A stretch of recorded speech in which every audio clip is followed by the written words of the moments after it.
क्या गया सर मेरे पास देखो, आप बोलती रहोगी, आप केवल जो प्रश्न है उसका उत्तर दीजिए। आपने कुछ समझाया नहीं इनको समझा। कि कोर्ट में सत्य बोलना चाहिए। आपका तो हिस्सा है सो है, माता जी का भी हिस्सा होता है पति की संपत्ति में। वो उस मकान को बंटवा लेंगी आपसे, खड़ी रह जाओगी एक तरफ आप। मेंटेनेंस का मेरी बात समझिए, आप इंटीरियर मेंटेनेंस छोड़िए, ये जो ऑर्डर है गलत है। सेक्शन 19 की लैंग्वेज अच्छे से समझ लीजिए।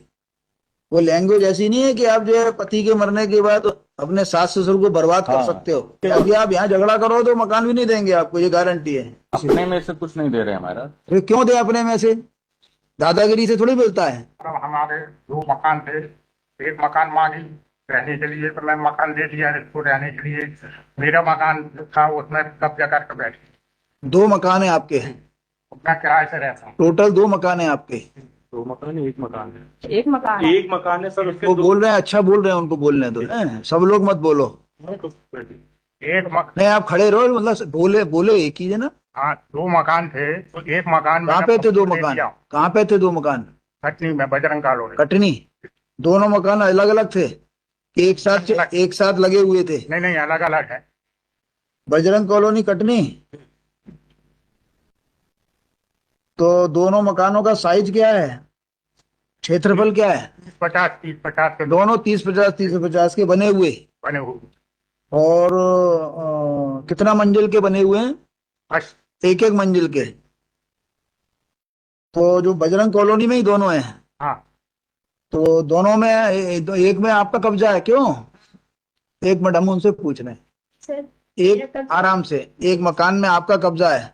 अजय, दोनों मकान किसके नाम के हैं? एक लड़के के नाम का है। तो लड़के के नाम का माने लड़के का नाम क्या है? प्रकाश कुमार अमरवंशी। प्रकाश कुमार। तो एक मकान में आप रह रही हो, जो जो कोई कुछ नहीं दिया गया सर मेरे पास। देखो, आप बोलती रहोगी, आप केवल जो प्रश्न है उसका उत्तर दीजिए। जी। अदरवाइज जो इतने वकील बैठे हुए, हम किसी को भी भेज के दिखवा लेंगे कि आपका कब्जा है कि नहीं। जी। बहुत बड़ा काम नहीं है ये, सत्य को सामने लाना।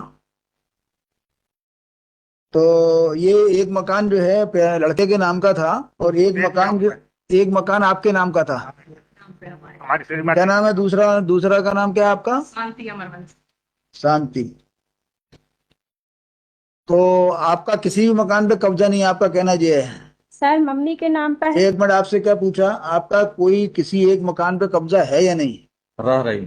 रह भर नहीं हूँ सर, मुझे वो भी नहीं दिया गया। मैं दिया गया, अभी तो रह रही हो ना आप। तो सर वो बड़े कोई मुश्किल निकाल रहा है कि आपको उसमें से?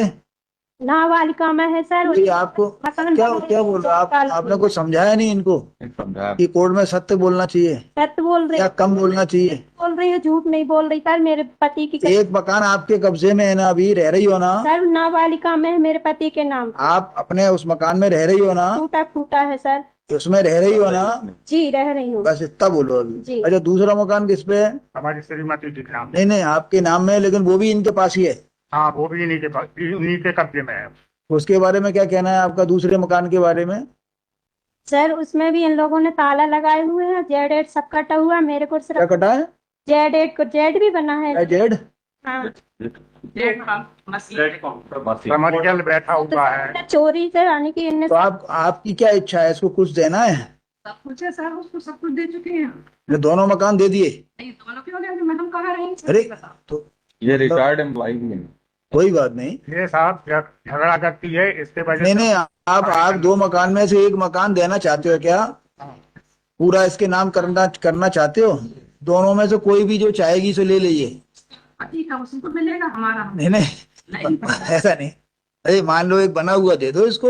नहीं, बने दोनों बने हैं, दोनों बोलिए पक्के टूटा फूटा है। हैगा सर। टूटे फूट मेरे बच्चों की सर। मैं झूठ बोल रही हूँ, वो मेरे बच्चे हैंगे दोनों। इन लोगों ने मुझे कुछ भी नहीं दिया सर। खेत तो ये दे तो रहे हैं आपके सामने, बोल तो रहे हैं, दे तो रहे हैं, सर ये तो रहे हैं। वो बोल रहे हैं पूरा मकान इनने सर जैन कॉलोनी में मकान बना लिए हैं दोनों लड़कियों के नाम तो पे। क्या हो गया, नहीं बनाए? भाई आपको भी कुछ दे रहे हैं, उनके नाम भी बना रहे हैं, क्या करना चाहिए? सर, अभी इसकी शादी नहीं हुई। एक मिनट, आप आपसे पूछ रहे हैं क्या? भाई वो आपको भी दे रहे हैं ना। भाई अदरवाइज जो पति का मकान है, तो पति का मकान हमने इसलिए बुलाया था, पता लग गया पति की क्या संपत्ति। पति का केवल एक ही मकान है और कोई संपत्ति तो नहीं है। तो पति का जो मकान है वो पूरा देने को तैयार है आपको। अदरवाइज अदरवाइज आपका तो हिस्सा है सो है, माता जी का भी हिस्सा होता है पति की संपत्ति में। वो उस मकान को बंटवा लेंगी आपसे। खड़ी रह जाओगी एक तरफ आप, और कानूनन कुछ मिलना नहीं है आपको। अभी यदि ये मकान आपको पूरा मिल जाता है तो राजीनामे का जो है इस तरह का आपका फाइनल कर देंगे और एक मकान की मालिक हो जाओगी आप। अदरवाइज कानूनन उस मकान में भी इनका हिस्सा है, और जो पति की प्रॉपर्टी नहीं है उसमें आपका कोई हिस्सा नहीं है आज के कानून के हिसाब से। बाद में कोई सरकार आपके पक्ष में अलग से कानून ले आए तो उसका पता नहीं। आपको कुछ समझ में आया वकील साहब? इसमें इंटरिम मेंटेनेंस का मेरी बात समझिए आप, इंटरिम मेंटेनेंस छोड़िए, ये जो ऑर्डर है गलत है प्राइमा फेसी।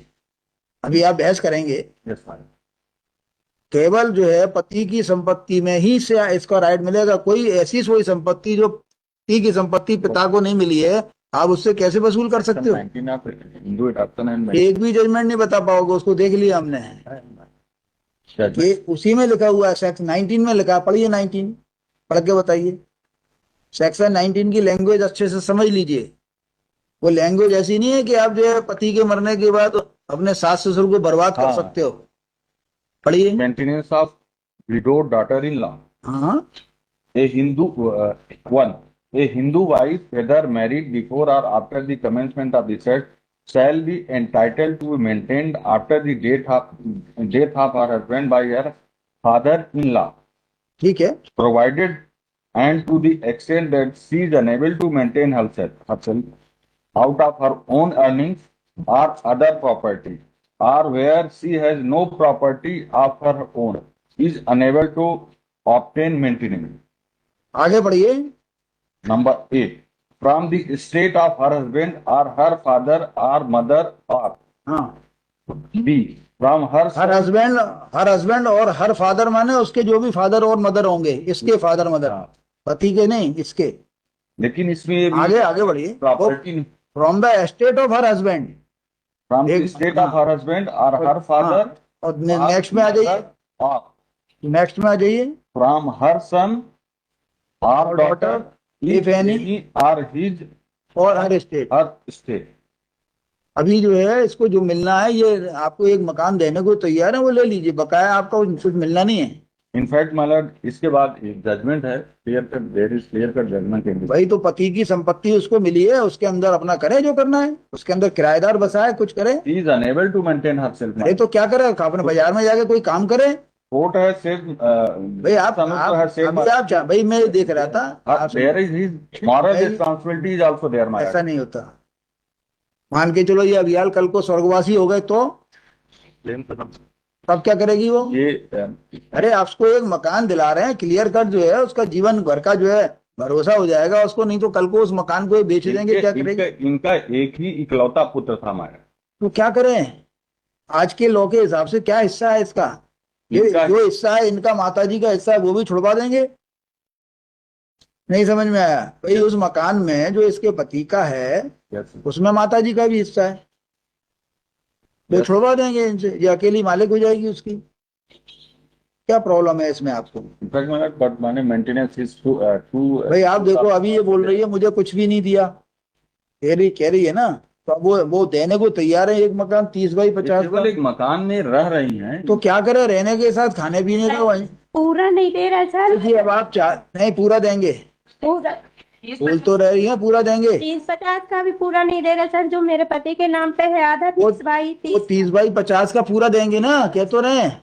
बोल तो रहे, अभी आधा बोल रही है, हम आधा देंगे, आधा नहीं पूरा मिलेगा आपको। अब पूरा कौन सा वाला लेना है? जहाँ हम रह रहे हैं वही वाला पूरा। 30 बाई 50 का पूरा मिलेगा आपको। तो अभी बना बोल दिया? मेरा है, लड़का का है। लड़के वाला पूरा मिलेगा आपको, उसमें गड़बड़ी नहीं कर सकते। इस पे विचार कर लीजिए वकील साहब, इसको बड़ा अर्जेंट कर देते हैं अभी 1-2 दिन के लिए। अदरवाइज वो यदि ये इसमें क्या हमने ऑर्डर, लगाया हुआ my lord, देखिए इसमें क्या ऑर्डर होगा मुझे नहीं मालूम, लेकिन 30 बाई 50 का एक मकान मिल जाएगा, इसके भी काम आएगा, इसके बच्चों के भी काम I आएगा, think ये my lord, और free from this honorable court has decided a मतलब आप मकान लेना नहीं चाहते क्या? मकान तो चाहता हूँ my lord. मकान चाहते हो तो फिर मकान चाहते हो तो मेंटेनेंस के संबंध में लॉ आपके फेवर में नहीं है। मेंटेनेंस के संबंध में my lord, आप उसकी वो जो कमा रहा है उससे आप बड़े पैसे ले सकते हो। even my lord, one court has said my lord that widow means the word widow would include the minor and children who are staying with their mother. भाई मोरली वो देना चाहेंगे सो दें, लेकिन आप उनको वो थोड़ी कर सकते हो, फोर्स थोड़ी कर सकते हो। There is judgment in this regard. क्या Morally, मैं पढ़ दूं? बताइए कौन सा जजमेंट है? Para 6. कि after death of her husband इनको उसको जो है सब कुछ करना ही पड़ेगा। Para 6 में 4, 5 and 6 भी मगर, लेकिन the right of Hindu widow to claim maintenance was there even कौन सा before पैरा पढ़ रहे हैं? Para 6.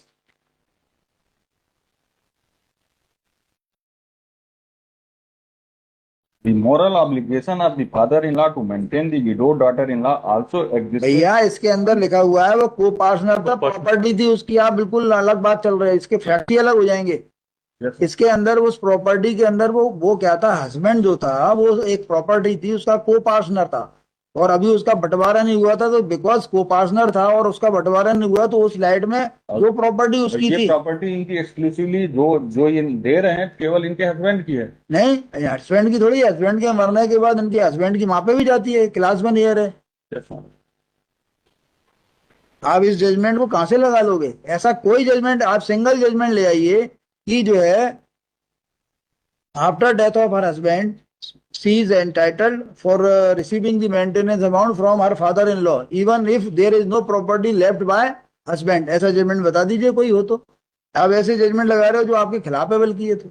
इनफैक्ट मतलब ये दोनों के लिए एप्लीकेबल होगा, क्योंकि माँ के लिए भी निकाल। ये आपके खिलाफ तो मैडम उस दिन जो निकाला था ना एक जजमेंट इस पॉइंट पे है क्या अभी? और ये आपके खिलाफ ढेरों जजमेंट हमने पहले देखे थे। पंजाब हरियाणा हाई कोर्ट का है।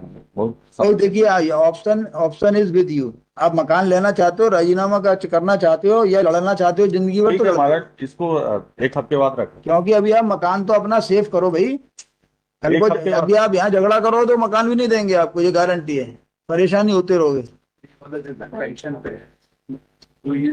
अरे हो ही नहीं सकता ऐसा, मेरा खुद का मानना है जज, अदरवाइज ऐसा जजमेंट यदि हो गया फिर तो जो है कोई किसी को चैन से जीने ही नहीं देगा। हाँ सही बात है, किसी बहू भी कर सकती है ससुर। ऐसा नहीं, आपको आप बोलने की जरूरत नहीं है आपको। और सर मेरे बच्चों को पालन पोषण का लगा सर 6 महीना हो गए, इन लोग कुछ भी नहीं दे रहा मेरे लिए। नहीं अरे आपको मकान मिल तो रहा है, उस मकान में आगे किराएदार बसा दीजिए और सर इन लोग इसे लोन ले लीजिए, आप कुछ काम करिए, ऐसा थोड़ी होता है। मारते सर इन लोगों ने को मेरे पास मोबाइल नहीं, गाली गलौज बहुत मारे टोरे जैक्सन यहाँ जाके इन लोग के पास। आप कुछ काम भी करिए, ऐसा थोड़ी होता है कि अब इनके ऊपर भरोसे रहोगी। पति एक्सपायर हो गया, मकान छोड़ गया, आपके लिए दे रहे हैं, क्लियर कर रहे हैं मकान, और क्या चाहिए भाई? सर अभी मेरा 6 महीना का खर्चा लगा है, और इन लोग को ना मेरे बच्चों के लिए दिलवाइएगा। इन्होंने जो स्टे मांगा हो मतलब उसको कंप्लायंस नहीं मिलेगा, अभी तक इन्होंने एक भी मेंटेनेंस नहीं कुछ नहीं किए सर, और ना मेरे को दिए कुछ नहीं। 10,000 का आदेश वो अलग बात है, पहले आपस में ये देखो मकान चाहिए या नहीं चाहिए, बकाया इसका डिसीजन हम कर देंगे, हमें कोई प्रॉब्लम थोड़ी है। वो तो इनके इंटरेस्ट में ये इनको बुलाया था कि अल्टीमेटली क्या हो सकता है, और बकाया कुछ इनके बच्चों के लिए क्या मन में इच्छा है वो कर दीजिए, जुलाई में स्कूल का ड्रेस बच्चे को लाए दिलवाए, और क्योंकि आपके नाती पोते हैं। आपका बेटा एक ही था और भी हैं? एक बेटा है, कितने बच्चे हैं आपके? 2, एक बेटा एक बेटी। वो भी है। देखने के लिए जा सकते हैं। कुछ जो उनकी मदद कर सकते हो वो करो, कोई बुराई नहीं है, उस पर भी विचार कर लें, जो आपकी इच्छा से, जो आपकी इच्छा। सर मेरे बच्चे आए हैं, आप बच्चों से पूछ लीजिए। अरे जब अभी क्या आप लोगों बच्चों से पूछिए सर, मैं झूठ बोल रही हूँ। अभी आप लोगों के संबंध में तनाव है, जिस दिन तनाव खत्म हो जाएगा तो ये समस्या खत्म हो जाएगी, फिर ये जो अपनी गोदी में बैठा के खिलाया करेंगे। दादाजी जो है एक बात रहती थी, माँ बाप के पास जैसे अभी आपके बीच में तनाव है, जिस दिन तनाव खत्म हो जाएगा तो आप